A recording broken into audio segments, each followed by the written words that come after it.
Bueno, buenos días, iglesia. Qué bueno que nos reunamos acá esta mañana y que podamos continuar con esta hermosa serie que de alguna forma nos ha bendecido mucho, ¿no? Todo esto del mundial ha sido una experiencia extraordinaria para Argentina, para lo que somos como nación, para lo que me incluyo, ¿no? Ustedes son argentinos porque acá nacieron y nosotros somos argentinos por elección. Así que me incluyo, ¿no? Pero todo esto del mundial ha sido una experiencia extraordinaria. Y bueno, nada, al principio, la primera prédica o la primera conferencia era cómo estás corriendo la carrera, ¿no? Que esta carrera de la fe. Y en esta segunda la pregunta es, ¿tenés puesta la camiseta? Porque todos tenemos puesta una camiseta. La gente reconoce a los equipos por su camiseta, por el nombre de sus jugadores, por el país que representa. La gente reconoce al reino que representas cuando te ve vivir. Creo que es una pregunta importantísima que tenemos que aprender a responder en nuestros corazones. El apóstol escribía algo como esto: así que somos embajadores en nombre de Cristo, como si Dios rogase por medio de nosotros. Y la verdad es que esto es sumamente interesante. Hoy les traje algo especial. Si ven, esto es la pelota del mundial. Y una pelota como esta, un balón como esto, despierta emociones, hace que millones de personas se sienten frente a un televisor, hace que familias enteras se reúnan, hacen que ciudades completas se paralicen acá en Argentina, en Brasil. Esto es impresionante, porque representa mucho más que un deporte. Representa una nación, una historia, sueños. Y ahora quiero que piensen conmigo. ¿Qué ocurriría si un jugador recibiera la camiseta de su selección y, por ejemplo, decidiera jugar solamente para él? Imaginen que nunca pasara la pelota, que buscara hacer él todos los goles únicamente por sí solo, que dejara de correr, que caminara solamente por la cancha, que discutiera con sus compañeros, que insultara al árbitro. Yo creo que seguramente todos diríamos, ese jugador no entendió lo que significa vestir esa camiseta. Porque cuando alguien viste la camiseta de una selección, por ejemplo, ya no representa solamente su nombre, representa millones de personas. Entonces quiero hacerte una pregunta. ¿Alguna vez pensaste que los cristianos también usamos una camiseta? No es de tela, no tiene un escudo bordado, pero la usamos todos los días. Cada vez que alguien sabe que seguimos a Cristo, estamos representando a Cristo. Y eso cambia completamente la manera de vivir, porque un cristiano nunca entra solo a una conversación, nunca entra solo a un trabajo o a la universidad o a la familia. Donde va, lleva consigo el nombre de Jesús, y entonces aparece una pregunta incómoda. Cuando la gente mira mi vida, ¿qué opinión se forma acerca de Cristo? Porque todos representamos algo. La pregunta no es si representas. La pregunta es, ¿a quién representas? Vivimos en una época donde las personas cuidan muchísimo su imagen, la ropa que usan, la marca del teléfono, automóvil, redes, la fotografía del perfil de Instagram. Todo comunica. De hecho, la psicología social ha demostrado que las personas forman una primera impresión apenas en los primeros segundos. Antes de escuchar nuestras ideas, ya han interpretado nuestra postura, nuestro lenguaje corporal, nuestro tono de voz y nuestra manera de relacionarnos.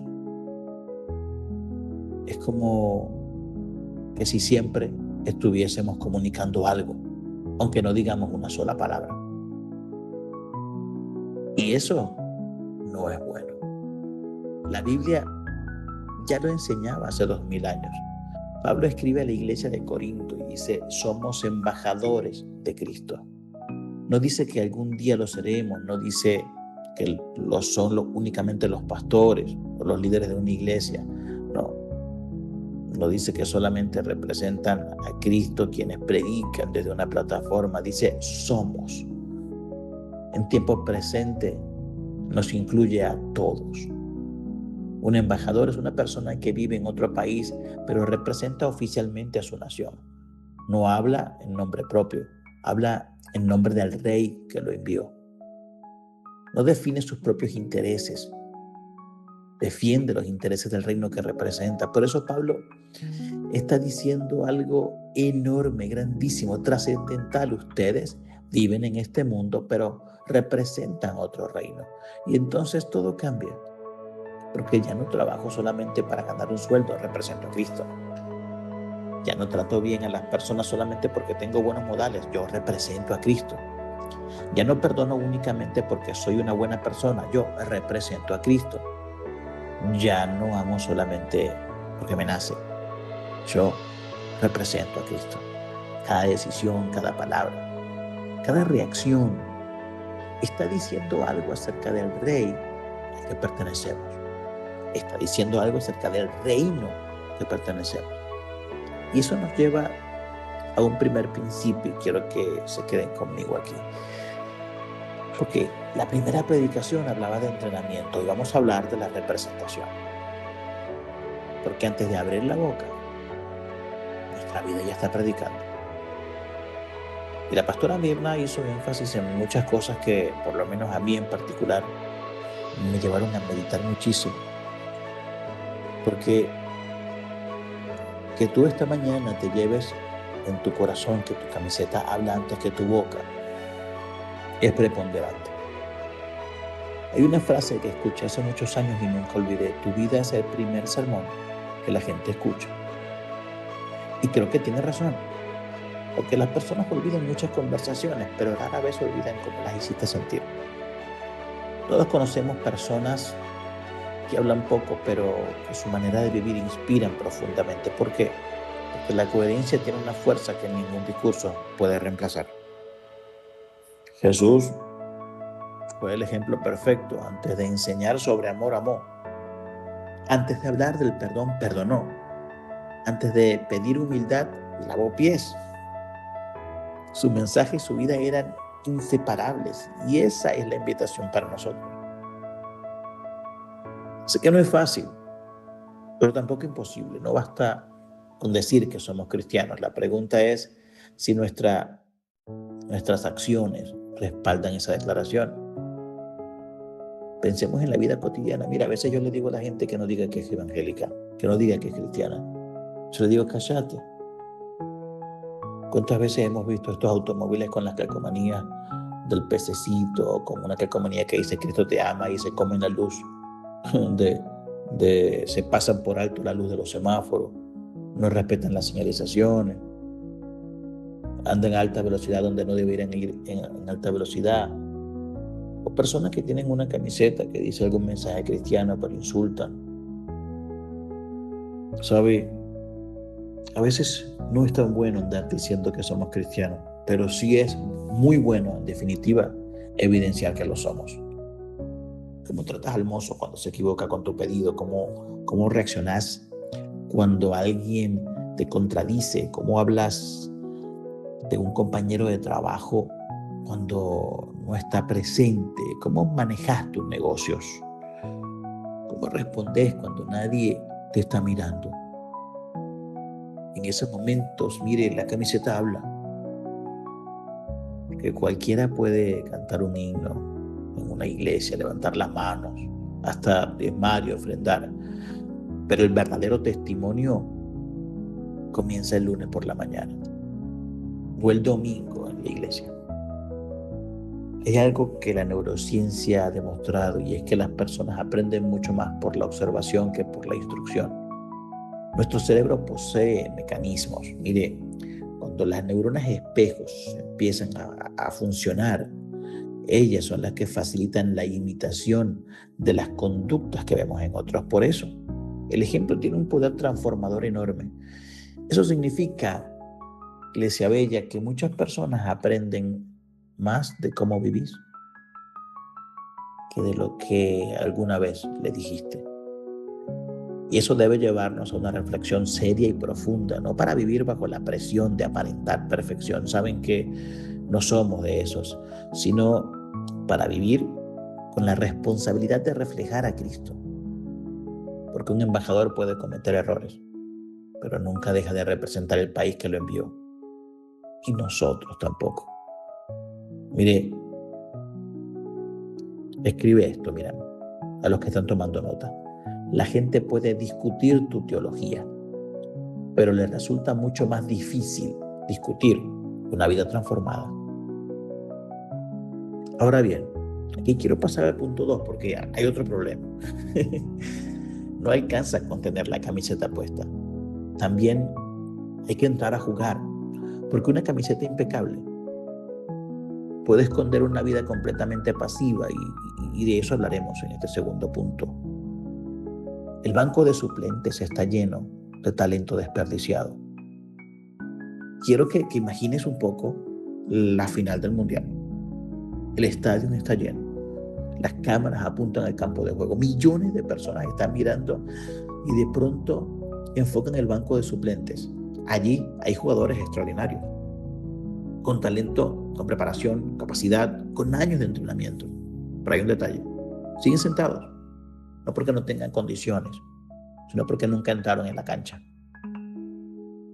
Y mientras preparaba esta predicación, no podía dejar de pensar que esa imagen describe a muchos cristianos. No porque no amen a Dios, no porque no crean en Jesús, no porque les falte potencial, sino porque llevan años en la banca. Asisten, escuchan, aprenden, toman apuntes, se emocionan, pero nunca sirven, nunca discipulan, nunca oran por alguien, nunca comparten su fe, nunca acompañan a un nuevo creyente. Miren, están despreocupados, nunca descubren para qué Dios los creó. Y pasa algo muy triste, ¿sabe? Con personas así. Confunden crecimiento espiritual con acumulación de conocimiento. Pero conocer más, mire, no siempre significa obedecer más. El reino no necesita espectadores. Vivir en una cultura del consumo se ha transformado en la existencia de algunos creyentes. Consumimos series, consumimos música, consumimos noticias y lamentablemente muchas veces también consumimos iglesia. Elegimos una congregación como quien elige un restaurante. Me gusta la música, me gusta la prédica, me gusta el ambiente. Y sin darnos cuenta comenzamos a pensar que la iglesia existe para satisfacer nuestras preferencias. Pero la iglesia nunca fue diseñada para producir consumidores. Fue diseñada para formar discípulos. Y un discípulo siempre practica. Un discípulo siempre participa. Cuando Jesús llamó a sus primeros seguidores, nunca les dijo, vengan a observar, les dijo, síganme. Y seguir a Jesús implica movimiento, implica compromiso, implica involucrarse. Porque el reino de Dios no avanza gracias a un poco de líderes visibles, avanza gracias a miles de creyentes comunes que decidieron dejar de ser espectadores. Pero hay un miedo que paraliza a la gente. Y es un miedo que lamentablemente se forjó alrededor de malas experiencias y malas interpretaciones de las Escrituras. Y esto es tan importante, mire, porque tantas personas permanecen en la banca por un miedo a exponerse. Muchas veces no es rebeldía, es por miedo. Mire, miedo a equivocarse, al rechazo, a sentirse preparados, miedo a fracasar, miedo porque tal vez algunos han dejado algún pecado en particular, como si el que les predicara fuese perfecto. Mire, y aquí debo citar la psicología, ¿no? Porque la psicología habla de un fenómeno conocido que hay, autoeficacia. Lo desarrolló Albert Bandura. Y las personas no actúan solamente según sus capacidades, sino según lo que creen acerca de sus capacidades. Cuando alguien está convencido de que no puede aportar, aunque tenga los dones, terminará inmóvil. Y el enemigo sabe aprovechar esa mentira. Entonces nos susurra ese tipo de frases como no sabes suficiente, hay otros más preparados, espera un poco más, cuando tengas más experiencia. Esas frases que terminan paralizándonos y mientras esperamos sentirnos completamente listos, la vida pasa y no perdona. Y después sentimos frustración porque nunca hicimos lo que queríamos hacer ni fuimos quienes queríamos ser. Pero quiero decirte algo que puede cambiar tu perspectiva. Dios nunca llamó a personas perfectas. Mira, Dios llamó a personas disponibles, porque si Dios tuviese que llamar personas perfectas para hacer algo, no me hubiese llamado a mí. No hubiese llamado a mi esposa, no hubiese llamado a mi hermana, no nos hubiese llamado a ninguno de nosotros, la verdad. Porque si hay alguien imperfecto en esta congregación, pues somos nosotros, sus líderes fundadores. Moisés dijo que no sabía hablar, Jeremías dijo que era muy joven, Gedeón dijo que era el menor de su familia, y cuando hablaba del menor no hablaba de edad, hablaba también de incapacidades. Pedro era impulsivo, Mateo era rechazado por su propio pueblo. Mire, Pablo había perseguido a la iglesia, era un asesino, ninguno parecía el candidato ideal. Sin embargo, Dios no los escogió por lo que eran.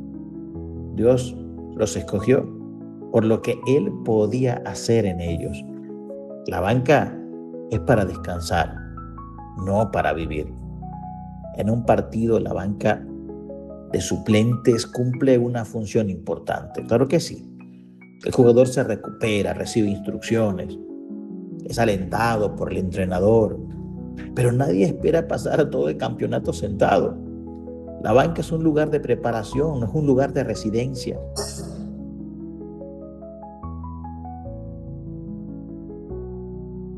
Y pienso que a veces la iglesia puede convertirse en eso para muchas personas.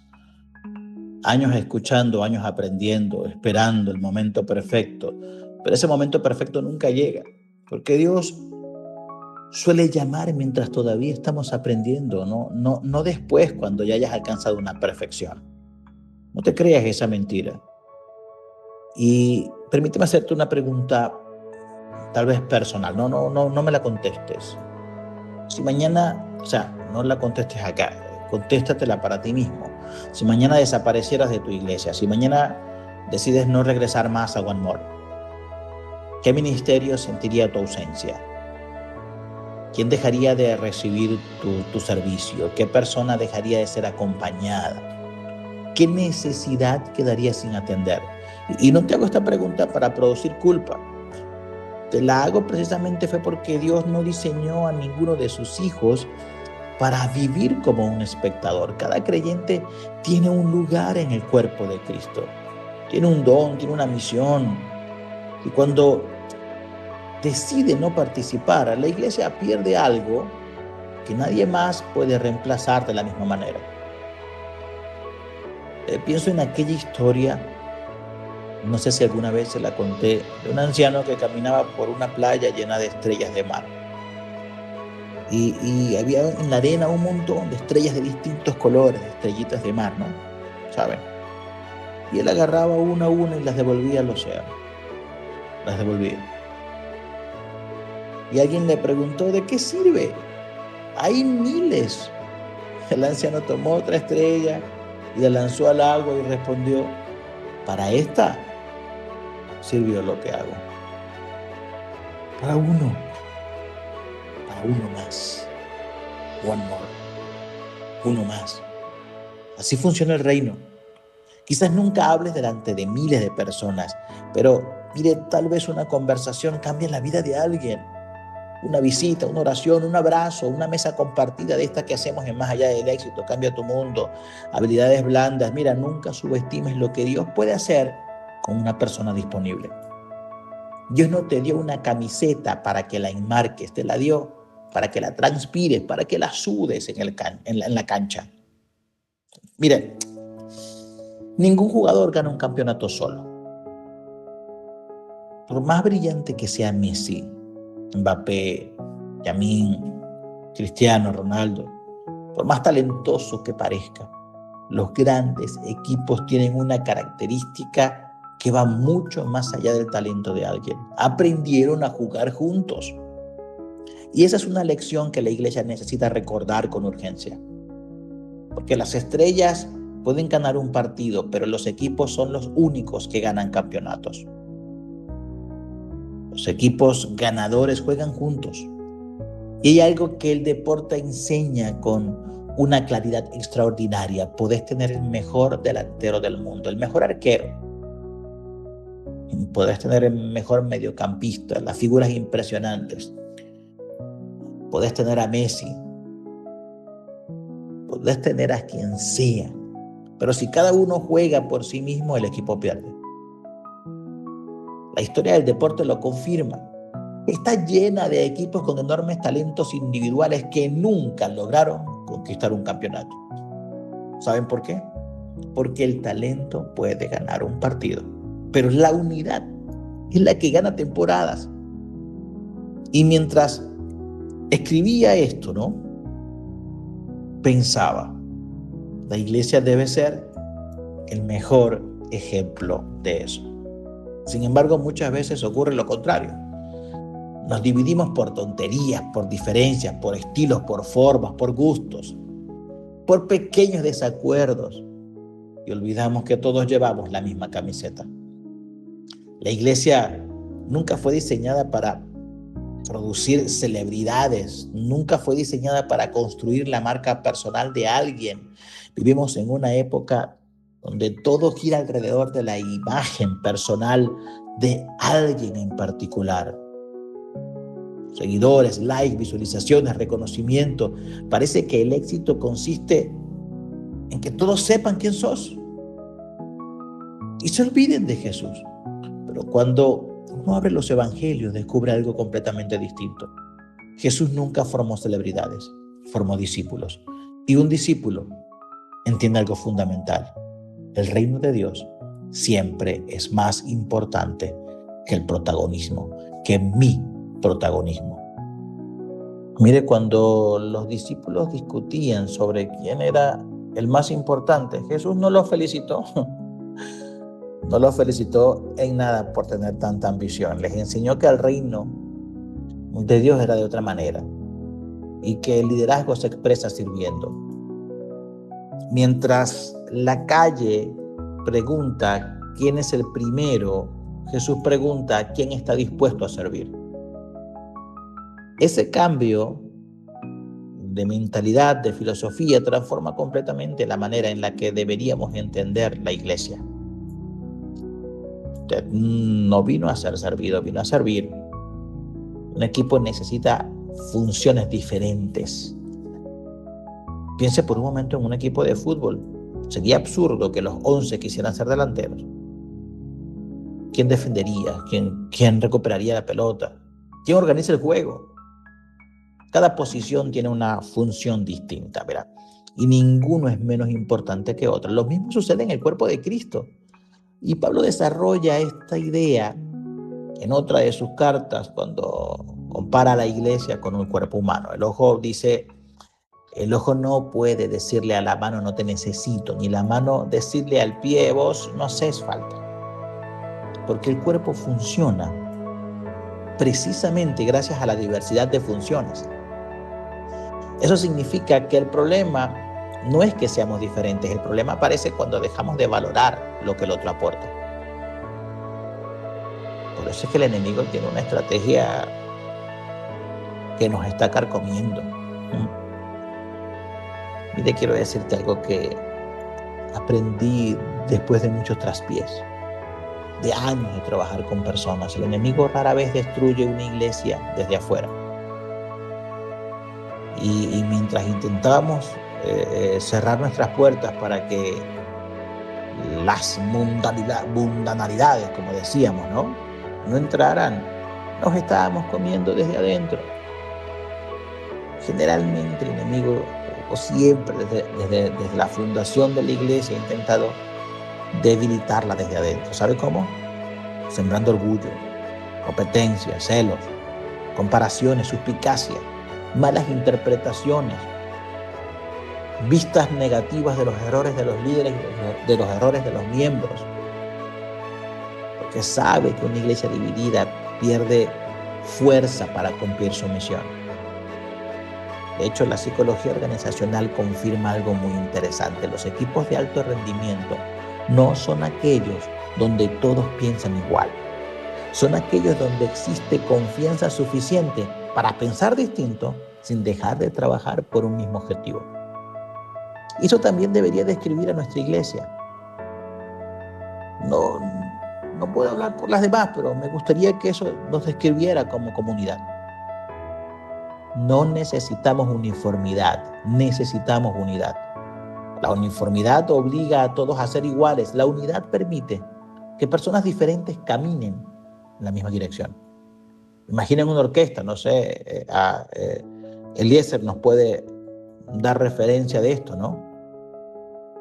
Antes del concierto, Eliezer, cada músico afina su instrumento, ¿cierto? Bueno, y es una locura. Tú no ves, ¿el guitarrista te afina el cello? No. ¿El violinista va y afina la guitarra? No, para nada. Mire, antes del concierto, cada músico afina su instrumento. Si ustedes se acercaran en ese momento, escucharían un sonido caótico, violines, trompetas, chelos, percusión. Cada uno pareciera ir a su lado o por su lado y como una loquera, pero cuando aparece el director, todo cambia. Los mismos instrumentos, las mismas personas, ahora producen una sola melodía. ¿Qué cambió? No cambiaron los músicos, no cambiaron los instrumentos, cambió la dirección. Cuando todos siguen al mismo director, nace la armonía. Y eso ocurre también con la iglesia. No se trata de que todos tengamos la misma personalidad, se trata de que todos sigamos a nuestro Señor Jesucristo. Permite que te haga otra pregunta más. Mire, cuando usted llega a la iglesia, ¿sumás o dividís? ¿Construís confianza o sembrás sospecha? Ustedes se ríen, pero saben que es verdad. ¿Animás a otros o competís con ellos? ¿Celebrás el crecimiento de tus hermanos o te incomoda cuando Dios los llama a ser partícipes? Porque un verdadero equipo se alegra. Mire, se alegra cuando cualquiera de sus integrantes hace un gol. ¿Usted ha visto a Messi correr cuando otro miembro de su equipo hace gol? Lo celebra con ellos. No estoy endiosando a Messi, pero he visto que otros no lo hacen. Por ejemplo, Yamín. Cuando otros hacen gol de su equipo, él no sale a correr tras de ellos para abrazarlo. No sé por qué, pero no se ve, no es muy común. Es más común en Messi. No sé si, tal vez no es su época, pero Ronaldinho, Ronaldo, estos brasileros impresionantes, cuando otro de su equipo hacía un gol, ellos eran los primeros en festejarlo. El objetivo nunca fue quien hizo la jugada. Nunca fue quien hizo la jugada. El objetivo siempre fue que el equipo ganara. Y cuando eso se entiende, desaparece la necesidad de competir entre nosotros. Y eso es maravilloso. Quizás Dios no te llamó a ser la persona que predica cada domingo. a recibir a quien entra por la puerta por primera vez. Quizás es tu llamado. Quizás te llamó a discipular a un adolescente, a visitar enfermos, a servir detrás de escena. No sé, a liderar una mesa redonda y más allá del éxito. No sé. Pero quiero decirte algo que aprendí hace tiempo. El reino de Dios no existe para exhibir grandes personas, existe para servir a las personas.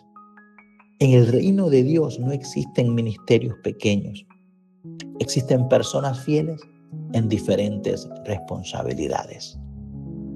El aplauso de la gente puede cambiar según el lugar donde servís, pero la mirada de Dios, nunca mide la importancia por la visibilidad, la mide por la fidelidad. Una iglesia deja de parecerse a Cristo cuando sus miembros comienzan a competir entre ellos en lugar de servirse entre ellos. Y eso nos lleva al último principio de esta mañana, ¿no? Porque todo gran equipo necesita a alguien que marque el rumbo. Alguien que recuerde cuál es la misión. Alguien que inspire cuando llegan los momentos difíciles.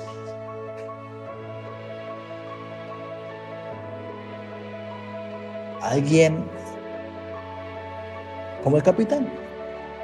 En el fútbol solemos hablar del capitán, pero el reino de Dios es distinto. El capitán tiene un nombre. Ese nombre es Jesucristo.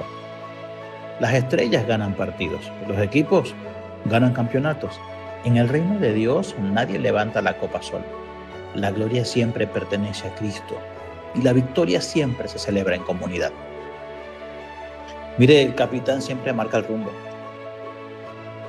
Y me gustaría que por un momento pensáramos en Messi, el capitán de un equipo. No es simplemente el jugador que usa una cinta en el brazo. O sea, él no es un adorno, él no está allí para tomarse fotografías nada más y que la gente vea qué lindo. El capitán representa algo mucho más profundo. Es el primero en asumir la responsabilidad cuando el equipo pierde. Es el que levanta el ánimo cuando todos bajan la cabeza. Es el que recuerda el plan cuando parece que todo está en confusión. Es el que inspira con su ejemplo antes de con sus palabras. Y muchas veces, cuando el partido parece perdido, todos levantan la mirada para buscar al capitán porque necesitan saber una sola cosa. ¿Todavía cree que podemos ganar? La Biblia dice que nosotros somos embajadores de Cristo, pero también nos muestra que Cristo no es simplemente quien nos entregó una camiseta. Él es el Rey de Reyes, Él es el Rey del reino que representamos, Él es el Señor a quien seguimos, Él es el capitán de esta historia. Y eso debe cambiar la forma en cómo entendemos la fe cristiana. Muchos quieren el reino, pero pocos quieren al Rey. Vivimos en una época donde muchas personas quieren los beneficios del evangelio: paz, esperanza, restauración, propósito, matrimonio sano, hijos bendecidos. Quieren la ayuda de Dios cuando llega la dificultad, pero hay una pregunta que debemos hacernos con honestidad. Hoy el pastor está preguntón, pero en serio, ¿queremos a Cristo o solamente queremos lo que Cristo puede darnos? Porque una cosa es buscar los regalos del Rey y otra muy distinta es amar al Rey. La fe cristiana no consiste en utilizar a Jesús para construir la vida que soñé. Consiste en rendir mi vida para participar del propósito que Él soñó para mí. Y eso lo cambió todo. Jesús no vino solamente a salvarnos. Cuando pensamos en Jesús, casi siempre pensamos en la cruz, y está bien, porque allí ocurrió nuestra redención. Pero muchas veces olvidamos que después de resucitar, Él hizo algo más. Llamó a personas para que le siguieran, no solamente para que creyeran en Él, sino para que aprendieran a vivir como Él. Por eso el Evangelio nunca termina con una revelación, comienza con una revelación, con una decisión. Después viene un camino, luego viene un discipulado, luego la transformación, para después el broche de oro, aprender a obedecer. Porque Jesús nunca dijo admírame, dijo sígame. Y seguir implica caminar detrás de alguien, no delante de alguien.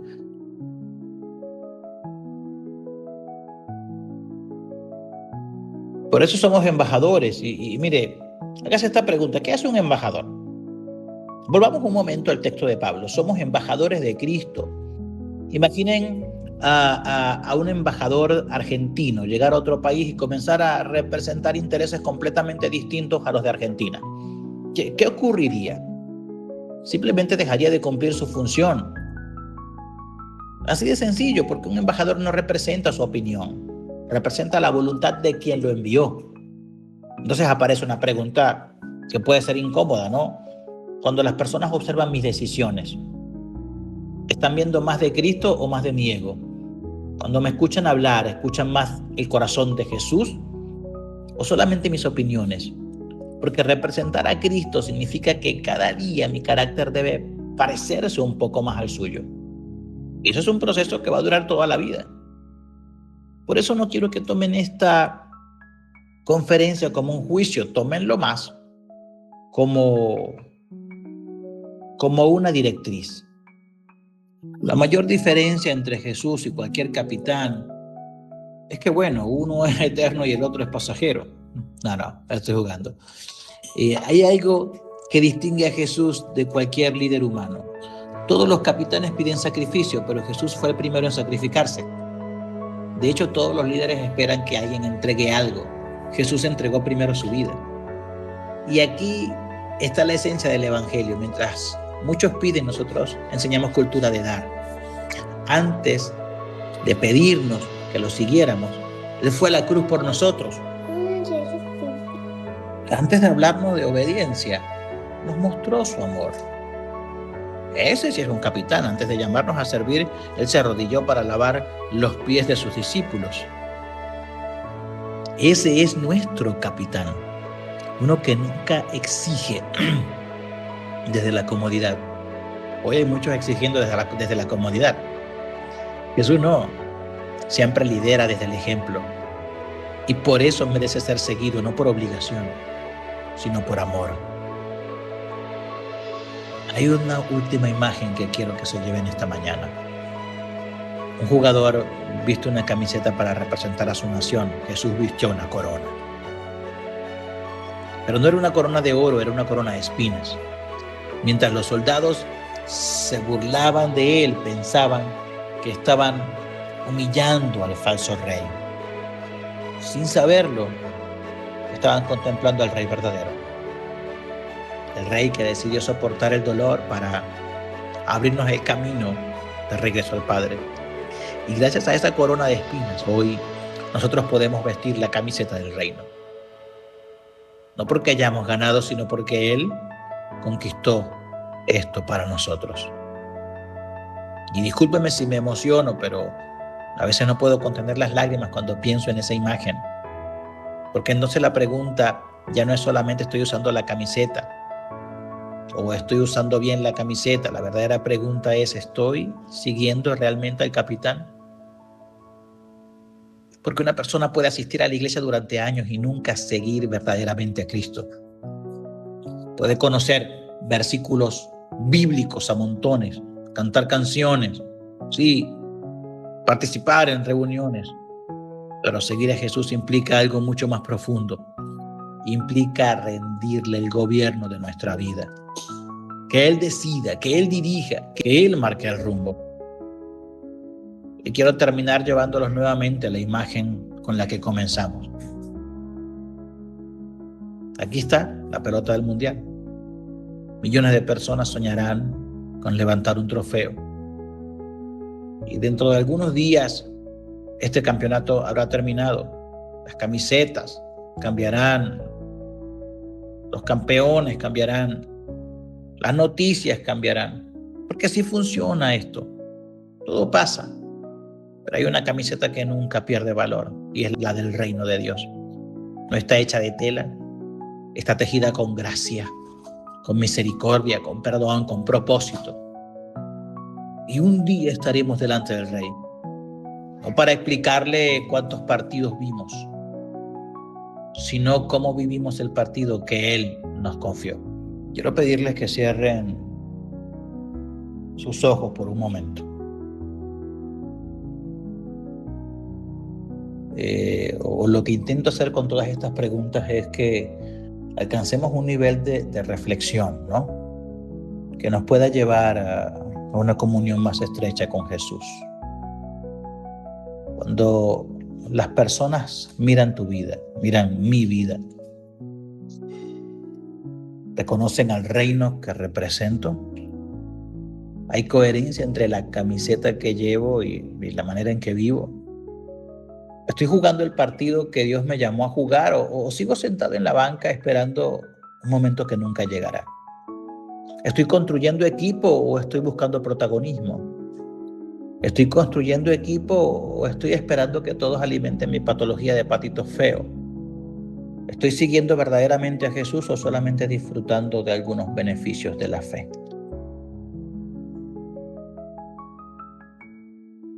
Tal vez hoy descubriste que hace tiempo llevas una camiseta puesta, pero nunca conociste realmente al Rey. O quizás si lo conociste, no estuviste entendiendo la plenitud de ese conocimiento. O quizás sí lo conociste, pero hace mucho que dejaste de seguirlo de cerca. La buena noticia del Evangelio es que Jesús sigue llamando personas. No llama a perfectos, no llama a los que nunca fallaron, llama a quienes están dispuestos a rendirle su vida. La salvación no se gana jugando mejor, se recibe por gracia y por revelación. Y desde esa gracia aprendemos a vivir como embajadores del reino. Hoy Cristo vuelve a extender su mano, no para señalar con culpa, sino para invitarte a caminar con Él, sino para invitarte a caminar en Él y Él en ti. Porque el capitán que dio su vida por vos sigue formando un equipo que llevará esperanza al mundo. Y quizás hoy sea el día en que dejes de mirar el partido desde la tribuna y decidas entrar definitivamente en la cancha. Cuando termine el partido de esta vida, Dios no te preguntará cuántas veces llevaste la camiseta, te preguntará si al verla en vos, el mundo pudo reconocer a su Hijo.